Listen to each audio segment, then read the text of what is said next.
Buenas tardes nuevamente para todos, para todas. Entonces, vamos a dar inicio a nuestra reflexión del día de hoy. Y en el transcurso del mismo, pues, se van a unir las demás personas. ¿Les parece, doctora María Teresa? Muy buenas tardes. Doctora Leida, muy buenas tardes. Buenas tardes, doctor. Gracias. Gracias, doctor Jairo. Bien pueda, bien. Bueno, muchísimas gracias. Escuchamos, muy gentil. Entonces les voy a compartir pantalla. Les voy a pedir el favor de que me indiquen si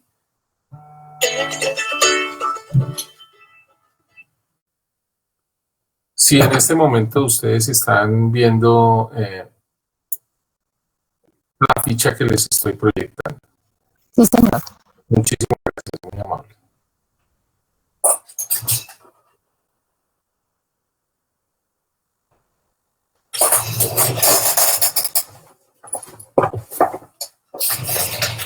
Entonces ya nosotros habíamos tenido la posibilidad de hacer una reflexión frente a aspectos muy básicos relacionados con la conceptualización de lo que es la justicia transicional. En el encuentro pasado habíamos tenido la oportunidad de reflexionar frente a las fases, o digamos esos antecedentes históricos que se han presentado y que han motivado, digamos, el desarrollo de lo que es la justicia transicional tal como la conocemos. Hoy entonces vamos a tratar de mirar en los tipos de justicia transicional que conocemos. A veces pensamos que solo se da la que se nos está presentando actualmente, pero digamos que hay otros tipos de justicia transicional que es importante que nosotros conozcamos porque se constituyen también como un referente a partir del cual podemos entrar a reflexionar los sistemas de justicia transicional que hoy tenemos vigentes en el sistema penal colombiano. Entonces, encontramos que hay unos sistemas de justicia transicional según su contenido. A partir de ello podemos hablar de esos sistemas de perdones amnésicos, que son aquellos que no contemplan estrategias para esclarecer la verdad o la reparación de la víctima. Básicamente se presentan en aquellas latitudes en donde se han diseñado sistemas de justicia transicional, en donde no media un sistema judicial, sino simple y llanamente aquellos que facilitan la reconciliación a través del olvido. Básicamente se materializan a través de sistemas de amnistías o indultos sin que medie el trámite de algún proceso a través del cual se pueda esclarecer la verdad o se puedan establecer responsabilidades de los victimarios o de quienes han cometido violaciones masivas de derechos humanos. Ejemplo de ellos, España y Colombia.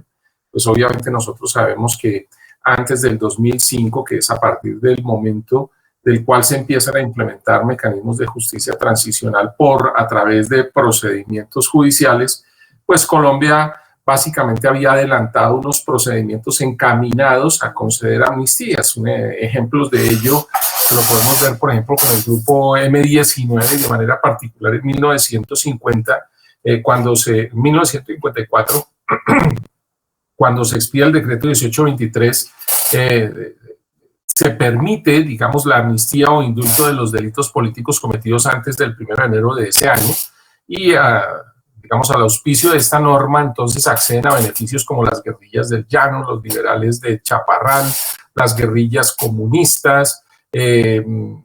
Manuel Marulanda, que ya en aquella época empezaba a organizarse con la finalidad de dar vida a lo que hoy conocimos como la extinta organización guerrillera FARC-EP, también las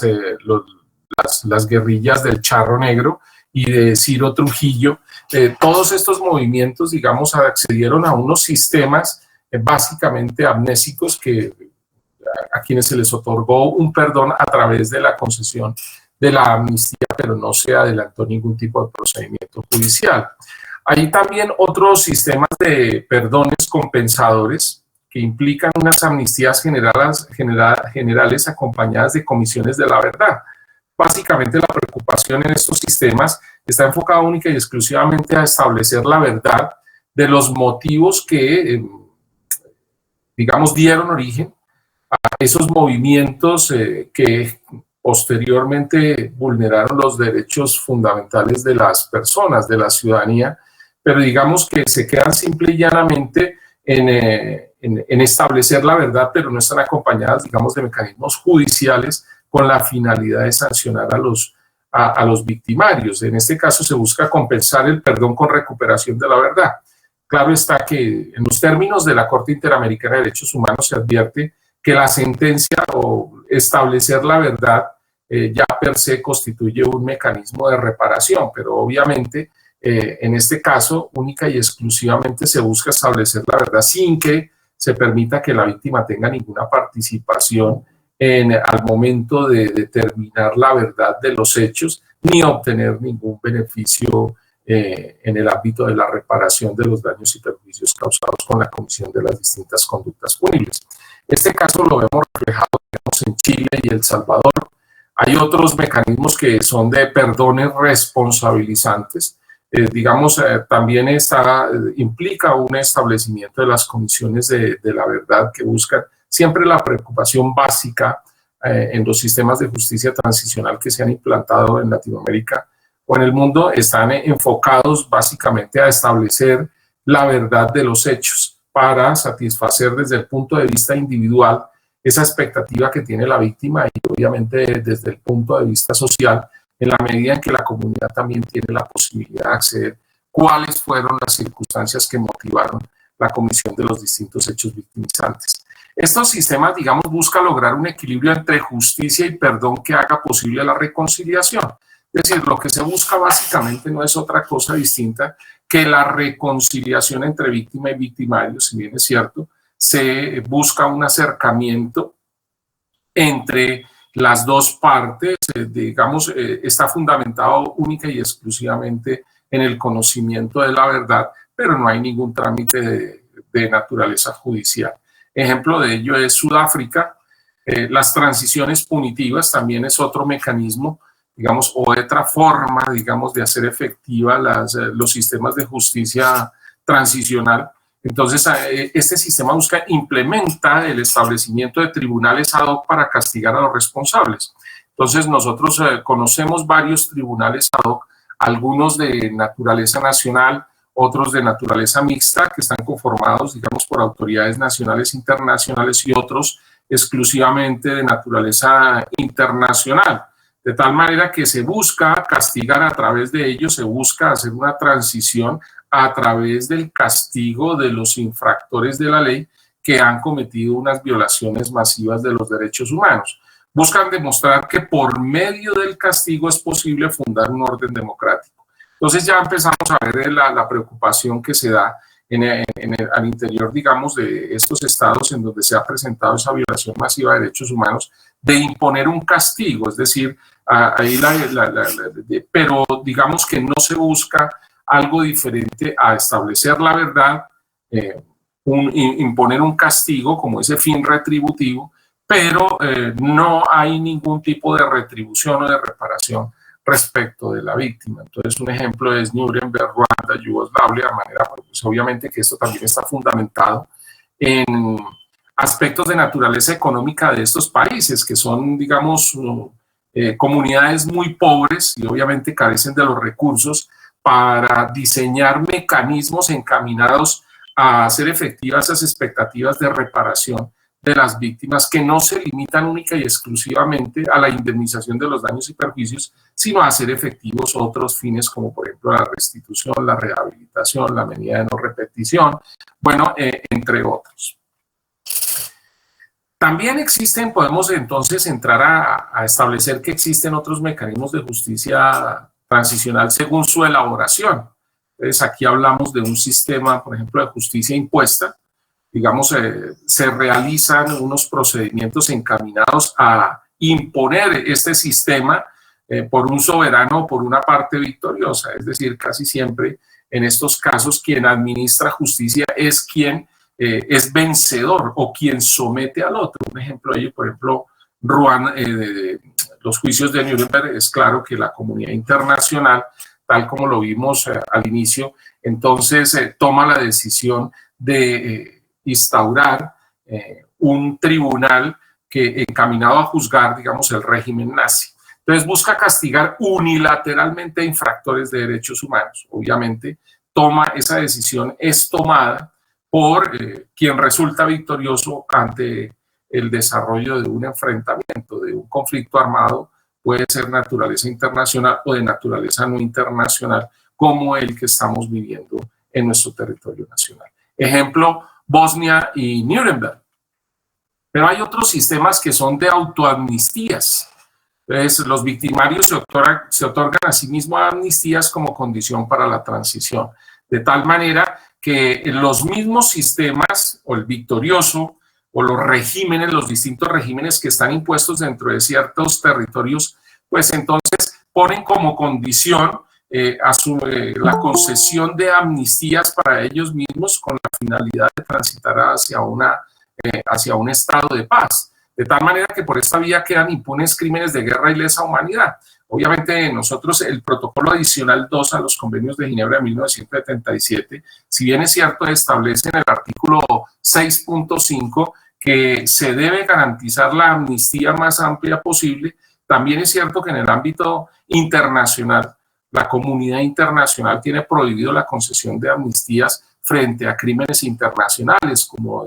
la comisión de genocidios, de lesa humanidad o crímenes de guerra. Existe una prohibición frente a estos delitos de conceder este tipo de gracias. Sin embargo, en estas autoamnistías se pasan por la faja estas normas de naturaleza internacional y se dejan impunes los crímenes de guerra y lesa humanidad. Ejemplo de ello es Argentina y Chile, donde, digamos, los regímenes que estaban estas dictaduras que estuvieron vigentes durante mucho tiempo en estos estados, obviamente para hacer tránsito a un estado democrático lo que hicieron fue autoamnistiarse, concederse amnistías y por esa vía se dejaron impune la comisión de graves,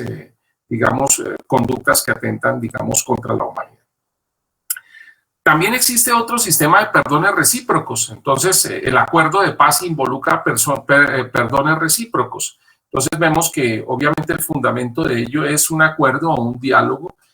a partir del cual se genera una situación que permite hacer ese tránsito de un estado de guerra hacia la paz o de un régimen dictatorial hacia un estado democrático. Entonces, para alcanzar esos objetivos, entonces hay unos perdones recíprocos no solo para el régimen que somete a la comunidad, sino también para los distintos grupos que atentan contra ese Estado que consideran ilegítimo. También se presenta cuando hay un enfrentamiento o un conflicto de naturaleza armada no internacional, un conflicto armado no internacional, entonces hay un perdón para las dos partes fundamentado básicamente en un acuerdo de paz. Ejemplo de ello es Centroamérica, el conflicto que se presentó en Centroamérica. Pero hay otros también que son democráticamente legitimados. La paz es producto de negociaciones, incluso de consulta a la ciudadanía, como ocurre en nosotros. Básicamente podemos tener como referente lo que ocurre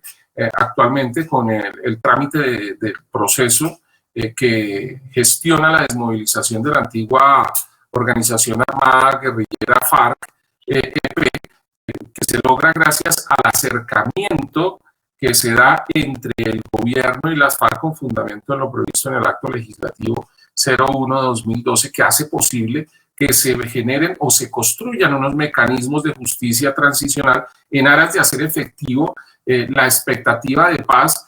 que está consignada en el artículo 22 de la Constitución como derecho fundamental. De tal manera que por esa vía se construyen o se elaboran unas mesas de negociación que finalmente terminan con la suscripción de un acuerdo de paz que, es más, fue sometido a un referendo en donde fue rechazado por la ciudadanía, pero que finalmente fue elevado, digamos, a rango de constitución a través del acto legislativo 01/2017 y finalmente se implementó a través de todo el marco jurídico que hoy en día se está aplicando a través de la Jurisdicción Especial para la Paz. Con este sistema lo que busca es la participación de la sociedad. Por eso entonces aquí encontramos que hay una participación activa, sobre todo a través de los distintos organismos que representan las víctimas de las mismas víctimas de tal manera que el desarrollo de esta justicia tiene como fundamento, como principio, la centralidad de las víctimas, es decir, los derechos de quienes han sido afectados como consecuencia, digamos, del conflicto armado. Entonces, unos ejemplos de ellos son Sudáfrica, Irlanda del Norte, Uruguay y nuestro país, Colombia. Entonces, vamos a mirar también los objetivos de la justicia transicional. Digamos, todos esos, esos mecanismos de justicia transicional están fundamentados en el alcance de unos objetivos. ¿Cuáles son esos objetivos? El primero de ellos es el mantenimiento o la consecución de la paz, para lo cual usualmente se realizan procesos de desmovilización, desarme y reinserción. Digamos, para que ello ocurra, los integrantes de las organizaciones al margen de la ley que hagan una contribución efectiva a la paz pueden recibir beneficios de orden procesal por cuanto se comprometen o asumen varios compromisos. Es claro, digamos que estos procesos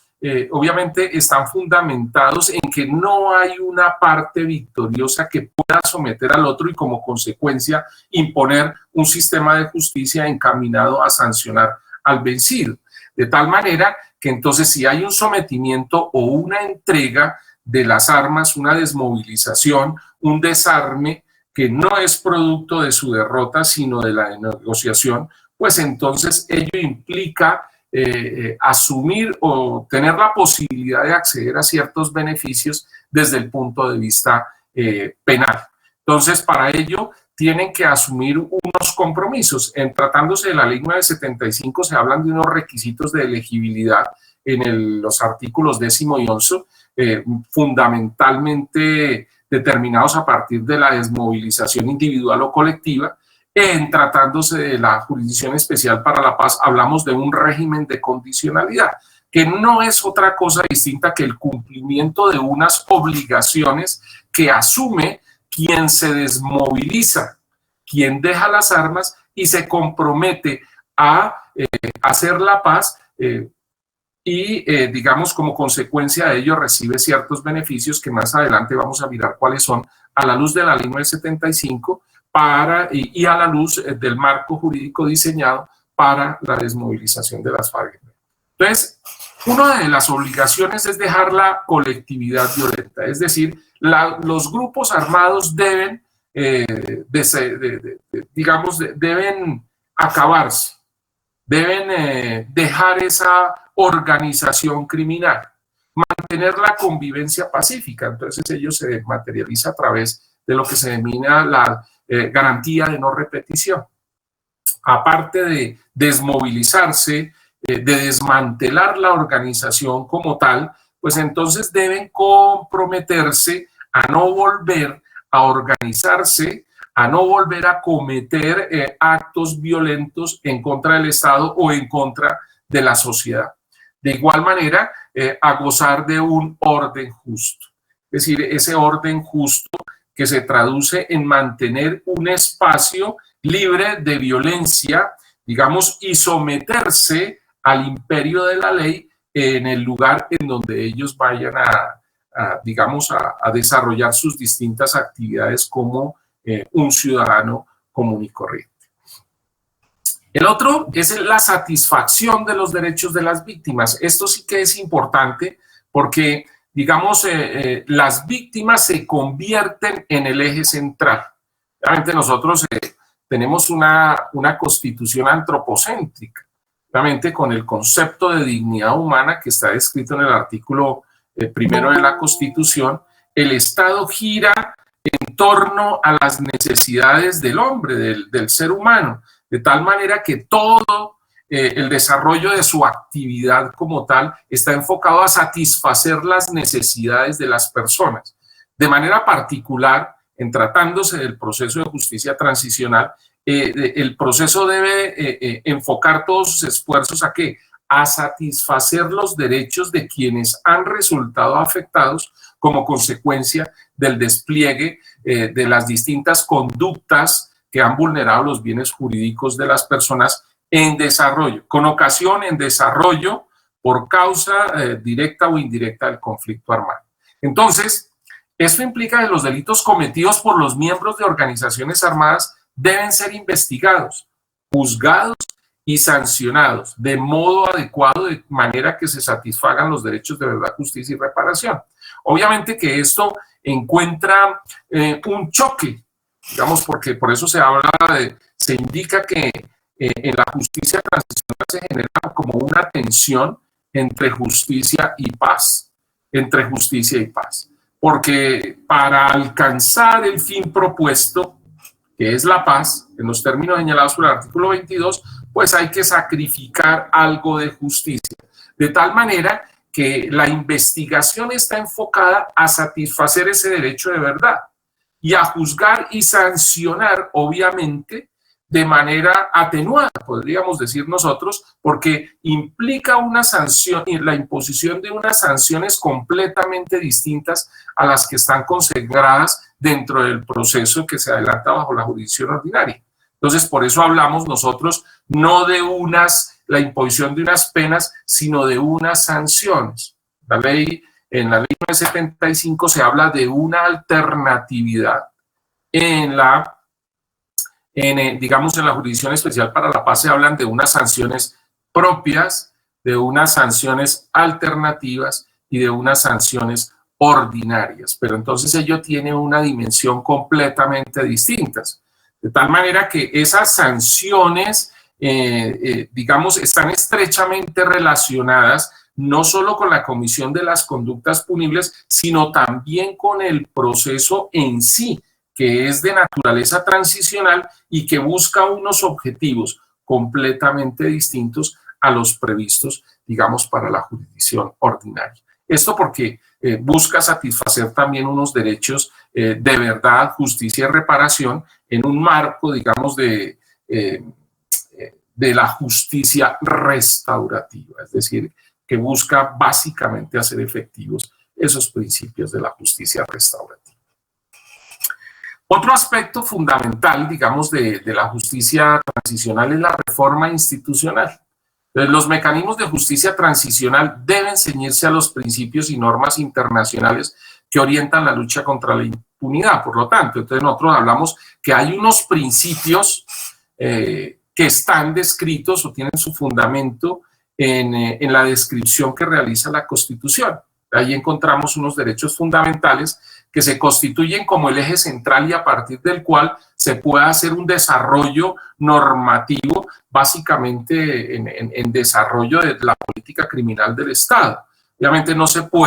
tampoco se puede interpretar las distintas normas al margen de los principios, por eso hablamos hoy de una constitucionalización del derecho penal, porque no se puede hacer una interpretación al margen. Pero digamos que eso se amplía, digamos, porque esos mecanismos deben ceñirse a unos principios y normas internacionales que forman parte de la Constitución en virtud a lo previsto por el artículo 93, es decir, también forman parte del bloque de constitucionalidad. Entonces, cuando se trata de hacer efectiva la justicia transicional, pues entonces debemos aplicar no solo los principios que están consignados dentro de la Constitución, sino también a hacer una remisión de manera directa a aquellos principios que están considerados por los instrumentos internacionales que han sido ratificados por Colombia en materia de derechos humanos y que por tanto forman parte del bloque de constitucionalidad. Por lo tanto, entonces deben ser aplicados por los servidores públicos de la rama judicial o del poder público que sean designados en armonía con los parámetros internacionalmente establecidos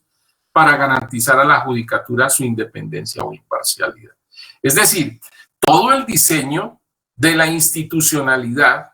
de los mecanismos a través de los cuales se puede hacer efectivas las normas de justicia transicional, deben estar digamos, en una relación directa con esos principios internacionalmente reconocidos y que puedan aplicarse de manera directa, de tal manera que esos sistemas de justicia transicional deben garantizar, digamos, al funcionario que los aplica una total independencia al momento de hacerlos efectivos dentro de sus pronunciamientos a través de las diferentes providencias. Deben ser apoyados por recursos de orden económico, técnico y financiero que sean indispensables para implementarlos en forma pronta y eficaz. Entonces, digamos, es claro que los diferentes mecanismos requieren de unas instituciones a través de las cuales se pueden hacer efectivas, y ello requiere también una destinación de un presupuesto, de tal manera que esa reforma institucional debe estar enfocada desde el punto de vista económico a crear, digamos, recursos o a destinar recursos de tal manera que se pueda sostener. Por ejemplo, cuando se profiere la ley 975, surge la necesidad de crear en el ámbito judicial toda una estructura. Por ejemplo, en Bogotá existe la Sala de Justicia y Paz, en Medellín existe la Sala de Justicia y Paz, en Barranquilla existe la Sala de Justicia y Paz, y la Fiscalía también se crea toda una estructura a través de la Unidad de Justicia Transicional, con un equipo de fiscales, de investigadores, que requiere obviamente de una asignación presupuestal para poder mantener esa estructura que se va a encargar de investigar y sancionar, digamos, a las personas que se someten al sistema de justicia transicional. Obviamente sin profundizar en que el Estado también tiene otras estructuras en el ámbito administrativo, en el ámbito regional y en el ámbito municipal para hacer efectivas las distintas medidas que se puedan tomar en el ámbito judicial y que requieren una atención desde el punto de vista presupuestal por parte del Estado. Esta justicia transicional tiene unos principios de aplicación. Entonces vamos a mirar cuáles son esos principios, digamos, básicamente de la justicia transicional. Planificación y visión global. Entonces, un modelo de justicia transicional requiere de la implementación de mecanismos diversos, todos ellos interrelacionados o pagados por distintas ramas del poder público y en momentos distintos. Entonces, a manera de ejemplo, Justicia y Paz, tal como les indicaba, tiene toda una estructura que actúa de manera interrelacionada, digamos, no solo desde el punto de vista penal, sino también existe una justicia transicional en el ámbito civil, por ejemplo, la jurisdicción de tierras, que tiene un marco jurídico diseñado, que es la ley 1448, y deben, digamos, trabajar de manera armónica, de tal manera que mientras dentro del proceso penal se pueden practicar, por ejemplo, medidas cautelares sobre los bienes que han sido entregados por los desmovilizados con la finalidad de conformar el fondo de los bienes para la reparación de las víctimas. También es cierto que está impedida, por ejemplo, la Justicia y Paz para adoptar medidas frente a bienes respecto de los cuales hay un enfrentamiento o una reclamación de víctimas que fueron despojadas de esos bienes y respecto de los cuales se adelanta un trámite en la Jurisdicción Especial para la Paz, de tal manera que hay que trabajar de manera armónica para no desconocer las decisiones que se adoptan al interior de la Jurisdicción Especial de Tierras. Pero también, digamos, encontramos en el ámbito administrativo unas instancias o unas entidades que han sido creadas como consecuencia de la ley 1448, que buscan la atención de las víctimas, no solo desde el punto de vista económico, encaminadas a repararlas desde el punto de vista económico, sino también en otros aspectos, como en temas de salud, en temas de educación, de tal manera que hay que disponer de unos presupuestos para que en el ámbito regional, municipal, se puedan atender a las distintas víctimas del conflicto. En tal caso, digamos, la planeación global para asegurar coherencia, consistencia y oportunidad es fundamental, es decir, se deben diseñar políticas por parte del Estado encaminadas no solo a diseñar una estructura desde el punto de vista judicial para responder a esas exigencias de la justicia transicional, sino también desde el punto de vista administrativo para atender las distintas necesidades, obviamente en temas de salud, en temas de educación, en temas de bienestar, de recreación, de seguridad social, bueno, de todos los aspectos que puedan requerir las distintas víctimas del conflicto. Flexibilidad, vea qué importante porque la flexibilidad de normas y procedimientos internos como la incorporación democrática de normas internacionales que sean aplicables y adaptables a los contextos locales son claves para que los procesos de justicia en transición puedan ser operativos. Vea, esto, digamos, lo podemos entender si hacemos, por ejemplo, una interpretación del artículo 3 de la Ley 906 que habla de la prelación de los tratados internacionales. Digamos, en tratándose de la justicia transicional, obviamente hay unos principios, por ejemplo, de remisión normativa o como se aduce por parte del artículo 72 de la Ley 1922, que es digamos, el Código de Procedimiento de la Jurisdicción Especial para la Paz, o como lo establece el principio de integración en la Ley 975, que implica que cuáles son las normas que se deben tener en cuenta al momento, por ejemplo, de hacer la calificación de las distintas conductas punibles, y es claro, entonces, que se debe flexibilizar los principios del derecho penal para efectos de poder hacer una calificación jurídica, no remitiéndose de manera estricta al principio de legalidad en sentido estricto, sino de manera ampliada. ¿Esto por qué? Porque si bien es cierto, por ejemplo, en tratándose de los delitos contra personas y bienes protegidos por el derecho internacional humanitario, solo hasta el año 2000, dentro del título segundo del Código Penal, el legislador decidió incluir los delitos contra personas y bienes protegidas. Pero no diría, entonces vulnera el principio de estricta legalidad al calificar una conducta punible cometida antes de su vigencia. Pues no, porque aplicando, es decir, ese principio de legalidad ampliada o extendida, pues entonces es claro que tenemos que acudir o podemos acudir a esas normas que están contenidas dentro de los instrumentos internacionales ratificados por Colombia en materia de derechos humanos, porque forman parte del bloque constitucional. De tal manera que entonces a partir de ello podremos calificar como un verdadero crimen de guerra en el ámbito nacional conductas ocurridas antes del 2000, sin que ello implique una vulneración del principio de legalidad, precisamente porque las normas se flexibilizan o los principios se flexibilizan y hacen posible que en materia de justicia transicional nosotros podamos, con la finalidad de brindar una respuesta a las expectativas de administración de justicia de las víctimas, se haga una calificación que responda no solo a esos intereses de las víctimas, sino a esas exigencias, a esos estándares internacionales que están previstos precisamente a través de esas normas que Colombia ha ratificado. De tal manera que por esta vía, entonces, en virtud a lo previsto por las normas que forman parte del bloque de constitucionalidad, podemos remitirnos de manera directa a ellas para hacer la calificación de las conductas punibles, así en el ámbito interno no estén, digamos, consagradas de dicha manera. De hecho, por ejemplo, encontramos que los crímenes de lesa humanidad no están descritos por el Código Penal. En ninguna parte están señalados, digamos, cuáles son los crímenes de lesa humanidad o cuáles son los elementos a partir de los cuales nosotros podemos establecer o hacer una calificación de los crímenes de lesa humanidad. Sin embargo, en el ámbito internacional y de manera particular en la jurisdicción ordinaria encontramos que se ha acudido a las normas internacionales para efectos de poder calificar ciertos delitos como verdaderos crímenes de lesa humanidad. Por ejemplo, les pongo como ejemplo, tenemos entonces el asesinato de Galán. Se ha sido considerado como un crimen de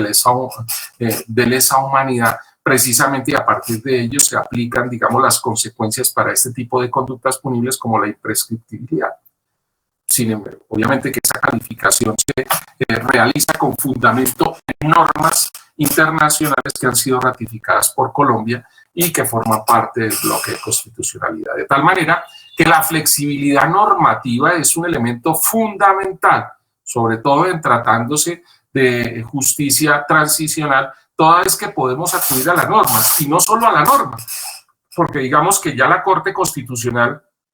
ha definido en varios de sus pronunciamientos qué es lo que forma parte del bloque de constitucionalidad, no solo los instrumentos, sino los principios del derecho penal internacional, los principios ius cogens, la jurisprudencia internacional producida por, digamos, las distintas instancias o tribunales que hacen una interpretación de estos instrumentos. De tal manera, la costumbre internacional, por ejemplo, también forma parte del bloque de constitucionalidad, de tal manera que podemos acudir a todos estos distintos medios para efectos de poder hacer una interpretación de las normas y con fundamento en ello hacer una aplicación directa al momento de hacer la calificación de las diferentes conductas que hayan sido cometidas por causa, con ocasión y en relación directa o indirecta con el conflicto armado de naturaleza no internacional como el nuestro. Selección y priorización. Vean que la selección y priorización es un elemento fundamental también que se aplica como un principio en el marco del sistema de justicia transicional. Pues en situaciones de violaciones masivas de los derechos humanos, es imposible alcanzar una decisión individual que responda a cada uno de los casos cuando estos llegan a millones o han ocurrido varias décadas atrás. Entonces, digamos que estamos frente a una violación masiva de derechos humanos. No estamos frente a unos cuantos fenómenos de violencia, sino frente a varios. Digamos, tratándose, les comparto una experiencia en Justicia y Paz. Se demoró mucho tiempo en producirse la primera sentencia, más de 5 años, y estaba fundamentado en que, digamos, lo que se buscaba era desarrollar una imputación por la totalidad de los delitos cometidos por cada uno de los distintos miembros, y eso resultaba supremamente difícil, bastante complejo, de tal manera que se tuvo que producir la modificación de la ley 15 a través de la ley 975 a través de la ley 1592, que permitió aplicar estos criterios, digamos, de selección y priorización a través de los fenómenos de macrocriminalidad. Es decir, entender que lo que se busca en este caso es investigar y sancionar no la conducta punible uno a uno, sino el fenómeno a nivel macro. De tal manera que lo que se busca por esta vía, básicamente, en tratándose de los sistemas de justicia transicional, es establecer la responsabilidad de los máximos responsables. A partir de ello, entonces, se sanciona el fenómeno como tal. Porque si se busca, digamos, en Justicia y Paz, a veces llegaban para una legalización de cargos, digamos, o 100 o 500 hechos. Pero esos 500 hechos, cada uno de ellos era una masacre de 500 o a veces de 50, o a veces había una toma guerrillera de una población, un corregimiento, y se presentaba la violación masiva de derechos de 50 a 80 personas. Entonces, era supremamente complicado por esta vía entrar a determinar las responsabilidades individuales, sobre todo en donde tenía que aplicarse, por ejemplo, el concepto de la autoría mediata, no a la manera como se establece en el artículo 29 del Código Penal, en donde se instrumentaliza a una persona, sino que aquí se instrumentaliza la estructura y a partir de ella, digamos, se puede utilizar cada uno de los miembros que forman parte de la estructura, de tal manera que si no lo comete lo comete este, y obviamente había que aplicar teorías ajenas, digamos, al derecho penal interno, sino propias del derecho penal internacional aplicables en temas de conflictos armados. Entonces, esto, digamos, permite que se apliquen unas teorías distintas y entre a jugar un papel importante el principio de la selección y priorización. Entonces, nosotros fue en la charla pasada, que el acto legislativo 01 de 2012, que establece, digamos, los instrumentos jurídicos de justicia transicional, y entonces allí se habla, digamos, de los criterios de priorización y selección, que están ampliados interpretados por la Corte Constitucional en la C579 de 2013. Entonces allí se habla de selección como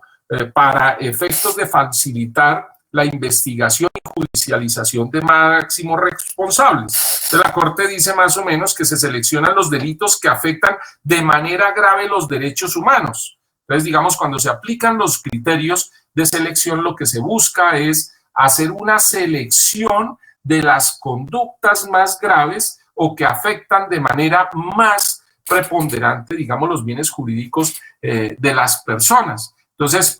ahí se habla básicamente, digamos, de aquellas como las ejecuciones extrajudiciales, la tortura, la desaparición forzada, la violencia sexual contra mujeres, el desplazamiento forzado, el reclutamiento ilegal de las personas, pero también,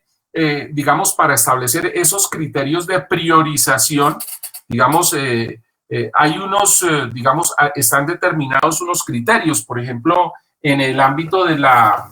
de justicia y paz hay unos criterios que están definidos por el artículo 29 de la ley 1957, que me va a permitir, por ejemplo, leerlos para poner cuáles son esos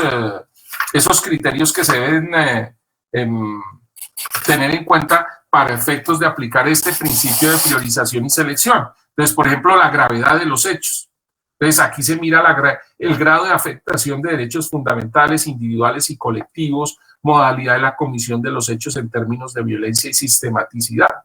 La representatividad, por ejemplo, efectos de la investigación y judicialización de los hechos, capacidad de ilustración del modus operandi o prácticos o patrones criminales de los hechos, las características diferenciales de las víctimas, por ejemplo, dentro de esta se podría entrar, a partir de ello, se puede entrar a priorizar y seleccionar los que previamente les indiqué, las características diferenciales de las víctimas, por ejemplo, los delitos de género, los delitos cometidos contra mujeres o quienes se identifican como tal, por ejemplo, las torturas o por su representatividad ciertas conductas que se han realizado en contra de determinadas comunidades. Por ejemplo, vemos la masacre del Salado, el desplazamiento de Mampuján y ciertas digamos que resultan representativas para la comunidad nacional. Otros aspectos son las características de los responsables.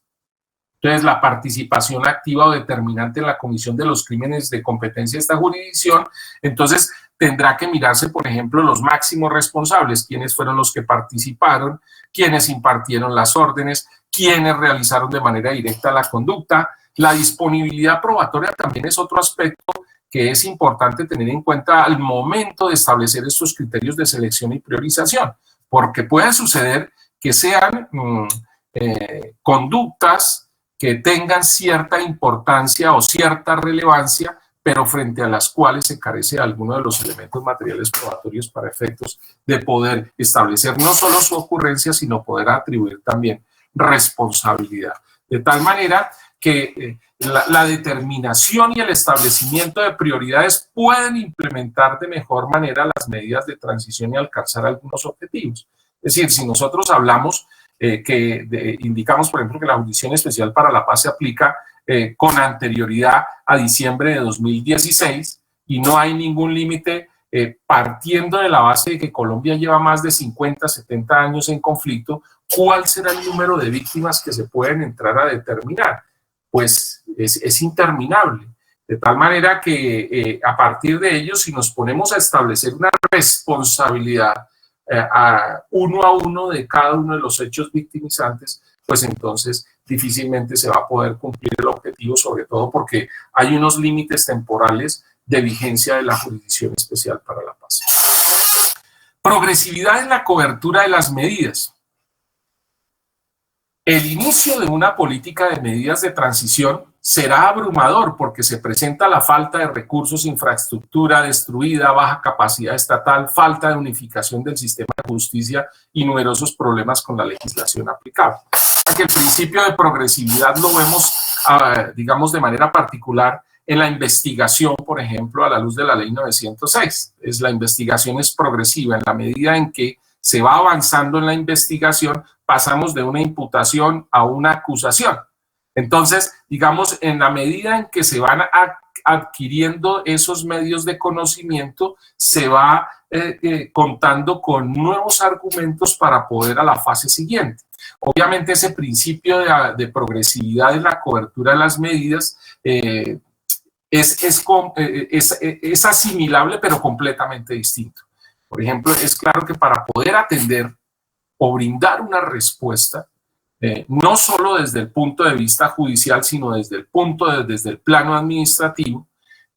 también se requieren de unos recursos, por ejemplo, para la reparación de las víctimas. Entonces, por eso en la unidad de víctimas no se hace una reparación de manera inmediata frente a las personas que reclaman no solo el reconocimiento de su condición de víctima, sino de la indemnización del hecho victimizante. ¿Por qué? Porque no se cuentan con los recursos, de tal manera que aquí se aplica ese principio de progresividad. Por eso al momento de reconocer la calidad de víctima, al momento de reconocer la reparación, se deja en un turno porque se hace de manera progresiva. En la medida en que el Estado va contando con los recursos necesarios para efectos de poder reparar, pues entonces se puede hacer el pago de estas medidas. Y esto tiene algo, digamos, muy importante. Vea que se pudo plantear en la primera sentencia, digamos, la primera sentencia que se profirió en Justicia y Paz, paradójicamente fue contra el Loro y fue por un tipo penal de fuga de presos. En su momento eso fue duramente criticado, pero la primera sentencia en sí que se produjo dentro de Justicia y Paz fue por el desplazamiento de Mampuján. Entonces allí se hizo un análisis o un estudio frente a las dificultades que se presentaban para la reparación, por ejemplo, de las víctimas, y fue lo que motivó que se profiriera la ley 1448 a partir de lo planteado dentro de esta, digamos, dentro de esta sentencia, en donde se aplicó, digamos, el principio de equidad para efectos de poder reparar a las víctimas, que posteriormente fue revocado por la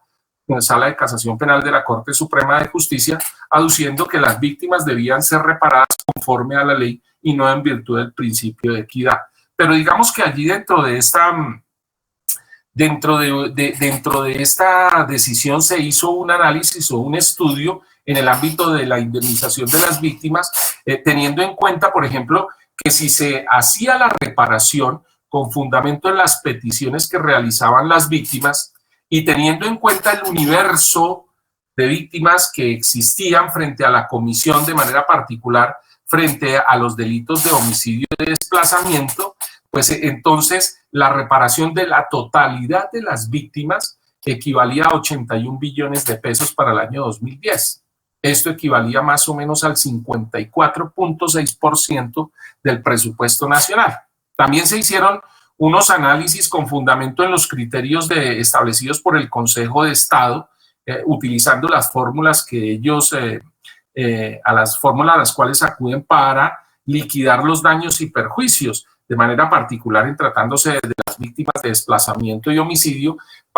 Si se utilizaban esas fórmulas, la reparación del universo de víctimas equivalía a, más o menos oscilaba entre 107.5 y 138.7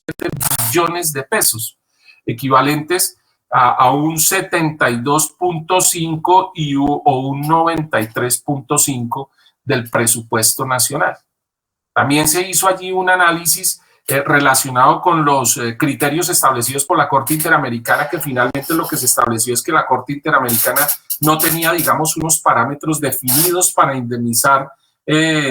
las víctimas. Por eso entonces se tomaron como parámetros, por ejemplo, los criterios establecidos por la Corte Interamericana al momento de pronunciarse frente a la masacre de Mapiripán, los presupuestos tenidos en cuenta dentro de la masacre de Pueblo Bello, Ituango y los 19 comerciantes. Es decir, si uno hace un análisis de esas diferentes decisiones por la Corte Interamericana, uno se va a dar cuenta que los criterios para indemnizar pues son completamente distintos, de tal manera que no se logró establecer unos criterios fijos por parte de la Corte Interamericana, pero encontrando una media entre esos criterios, se logró establecer que más o menos se requería para reparar las víctimas, obviamente que estoy hablando solo de los delitos de desplazamiento y de homicidio cometidos como consecuencia del conflicto armado, requería más o menos unos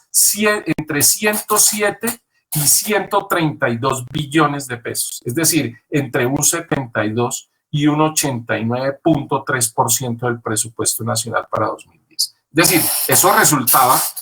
impagable, impagable. Sin embargo, la Sala de Casación Penal, en su momento que modificó o revocó la decisión adoptada en primera instancia por la Sala de Justicia y Paz del Tribunal Superior de Bogotá, que aplicó el principio de equidad, dijo que tenía que hacerse la liquidación conforme a la ley, pues entonces ello implica también esa imposibilidad de pagar de manera inmediata, hace posible que se pueda aplicar ese principio de progresividad en la cobertura de las medidas, porque a las víctimas hay que atenderlas no solo desde el punto de vista económico para indemnizarlas, sino también de desarrollar otro tipo de políticas que busca satisfacer otro tipo de derechos, como la educación, el trabajo, toda la salud, de tal manera que requiere de una disponibilidad presupuestal con la cual no cuenta el Estado actualmente, de tal manera que los programas se desarrollan de manera progresiva con la finalidad de satisfacer los derechos de las víctimas. Manejo de las expectativas es otro principio que es importantísimo tener en cuenta, porque el proceso de justicia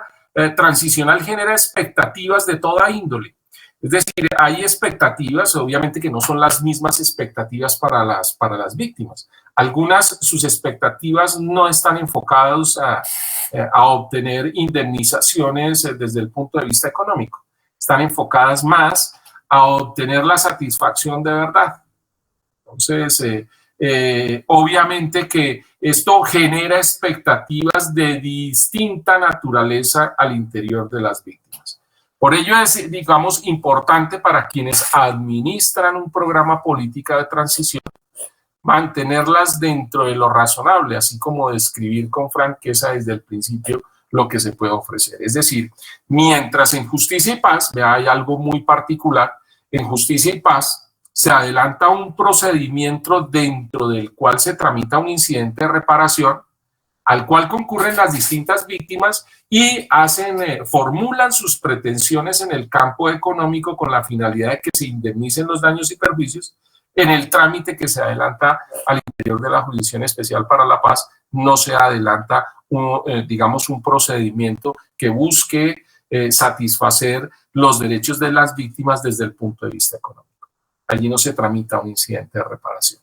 De tal manera que entonces es importante que la víctima sepa, que la víctima que concurre al interior de la Jurisdicción Especial para la Paz, que el trámite del proceso no tiene como consecuencia la indemnización de sus daños y perjuicios. Por tanto, tendrá que adelantar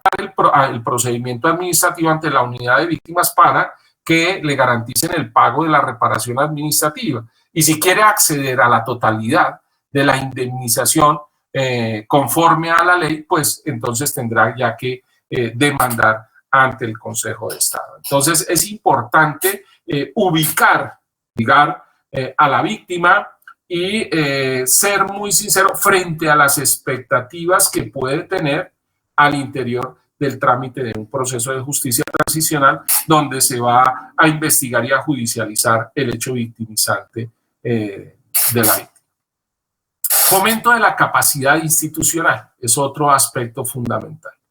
Un Estado con organismos disfuncionales y corruptos debe dedicar atención y recursos a cuestiones como el desarrollo profesional, la transparencia en la administración, la preparación de presupuestos, la supervisión fiscal, la planificación, la logística, entre otras. Es decir, el Estado debe crecer, debe hacerse más robusto. Es decir, cuando nosotros a veces criticamos por lo grande que es el Estado con relación a los resultados que se producen. De tal manera que a partir de la implementación de un sistema de justicia transicional se deben implementar entidades, instituciones, mecanismos que busquen satisfacer los derechos de las víctimas o, poner fin a esa situación que motiva, el conflicto al interior del Estado. pero obviamente que para ello se deben adoptar no solo medidas desde el punto de vista económico, sino también desde el punto de vista normativo, que busque sancionar a quienes, digamos, hagan una utilización de manera inadecuada de esos recursos que se destinan en el marco de la justicia transicional. Entonces, es importante adoptar medidas desde el punto de vista económico, desde el punto de vista político, desde el punto de vista fiscal, desde el punto de vista penal también, para sancionar y disciplinario, para sancionar a las personas, digamos, que incumplan o administren de manera incorrecta todos los recursos que se puedan destinar con la finalidad de hacer efectivos los principios de la justicia transicional. Participación de comunidades y víctimas. Entonces vea que, por ejemplo, bajo los parámetros de la Ley 975, lo que se busca es hacer efectivos los derechos de verdad, justicia y reparación de las víctimas, y en el marco, digamos, también de la ley, del marco jurídico diseñado para la desmovilización de las FARC, también encontramos dentro de los principios, digamos, los derechos de las víctimas, hacer efectivos los derechos de las víctimas, de tal manera que ello implica no solo hacer un reconocimiento per se de los derechos de las víctimas, sino que ello se debe traducir de manera práctica en el trámite del proceso de la efectivización de sus derechos mediante la garantía de participación en el trámite de las distintas actuaciones. Por eso, como allí en los procesos de justicia transicional no se establece el contradictorio, sino que se fundamenta básicamente en el diálogo, en el principio dialógico, digamos, se somete a la jurisdicción con la finalidad de obtener unos beneficios y a cambio, de manera voluntaria, debe aceptar responsabilidad, y no solo ello, sino contribuir al esclarecimiento de los hechos en los cuales participó. Entonces, digamos, esa verdad se construye a través del diálogo y de manera conjunta entre víctima y victimario. Entonces, las medidas deben basarse en conceptos que en consensos que deben legitimarse a través de las consultas, que incluyan no solo una amplia participación social, sino además y particularmente la participación activa y cualificada de quienes en mayor medida fueron victimizados por el conflicto o el régimen que se pretenda superar. Es decir, la víctima tiene la posibilidad de participar de manera directa, incluso desde el momento en que rinden sus versiones. En la Ley 975, de pronto, cuando se empezó a implementar la Ley 975, tenemos conocimiento que se hacían unos llamados a través de los distintos medios de comunicaciones para que las víctimas, por ejemplo, el señor fulano de tal que va a recibir versión, se hicieran presente y pudieran interrogarlo sobre la comisión de la conducta punible que había sido cometidas en contra de sus intereses o de sus bienes jurídicos protegidos. De tal manera que se garantiza desde el momento en que se da inicio y puede participar en el trámite de todo el proceso. Enfoque de derechos. Vea qué importante este enfoque de derechos. Digamos que el neoconstitucionalismo también permite que surjan o que se reconozcan los derechos de ciertos grupos que históricamente han sido desconocidos, de tal manera que ahora no se pueden adoptar decisiones judiciales, no solo en el campo de la jurisdicción, de la justicia transicional, sino también en justicia ordinaria. Se debe hacer un enfoque de derechos, se debe hacer adoptar medidas con perspectiva, por ejemplo, con enfoque de género, con perspectiva de género. Entonces deben adoptarse, este enfoque de derecho permite establecer, digamos, o diseñar estrategias encaminadas a reconocer que los impactos del conflicto armado son diferenciales. Nosotros hacemos un enfoque de derechos a partir de las víctimas que han sido objeto de afectación en sus derechos. Entonces, no es lo mismo adoptar unas medidas frente a una población infantil, frente a un grupo de mujeres, frente a una comunidad LGBTI, frente a una comunidad indígena. Y obviamente también hay que hacer un enfoque no solo étnico, racial, sino también hay un enfoque territorial. Entonces ya hoy hablamos también, sobre todo cuando se define quién es víctima, también hablamos de otros sujetos de derechos. Entonces hablamos de sujeto de derechos, por ejemplo, un río, de tal manera que se pueden, a partir de ello, se pueden adoptar determinaciones con la finalidad también de restaurar no solo el tejido social, sino también el territorio que ha sido afectado como consecuencia, digamos, del conflicto armado, y ese territorio está estrechamente relacionado con el grupo o social o la comunidad que se ubicaba en ese lugar cuando fueron cometidos, digamos, los hechos victimizantes. Entonces, hay que restaurar, hay que recuperar, digamos, el territorio, el medio ambiente, porque el río es supremamente importante para el desarrollo de la comunidad y para la relación, la construcción, digamos, de ese imaginario social que existe entre la comunidad social que ha sido afectada. De tal manera, digamos que a partir de ese enfoque de derechos se debe hacer una valoración de las condiciones de quienes resultaron afectados y establecer cuál fue el nivel de afectación, cuáles son las medidas que se deben adoptar para efectos de poder restaurar, digamos, ese daño causado a determinado grupo de personas. La aplicación de los procesos de justicia transicional deben respetar y promover la dignidad fundamental de todos los seres humanos, basada en los principios de igualdad y no discriminación por motivos de raza, color, sexo, idioma, religión, opinión, origen nacional o social, económica, nacimiento u otra condición. Entonces, digamos que aquí, digamos, las medidas deben estar estrictamente relacionadas con esos principios que están consagrados dentro de la Constitución y que tienen un desarrollo desde el punto de vista normativo en las distintas leyes, decretos que han sido producidos con la finalidad de hacer efectiva la justicia transicional. Es decir, debemos aplicar, digamos, la principialística es fundamental, no solo en el ámbito del derecho penal sustancial, en el ámbito del derecho penal procesal, sino también en el ámbito del derecho penal transicional. Es decir, allí con mayor razón debe hacerse una verificación al momento de aplicar la norma del cumplimiento de los distintos principios, de tal manera que no se puede, al momento de aplicar la norma de justicia transicional, revictimizar a la víctima. Es decir, se debe tratar con sumo cuidado, digamos, a la víctima y adoptar medidas. Obviamente a veces la adopción de medidas implica una revictimización. Entonces hay que ser muy cuidadosos al momento de aplicar ese enfoque de derechos. Entonces, como se nos acabó el tiempo, ya hoy nos pasamos como 10 minuticos, entonces les agradezco por la atención y nos podemos ver nuevamente dentro de 8 días. Muchísimas gracias, doctor Jairo.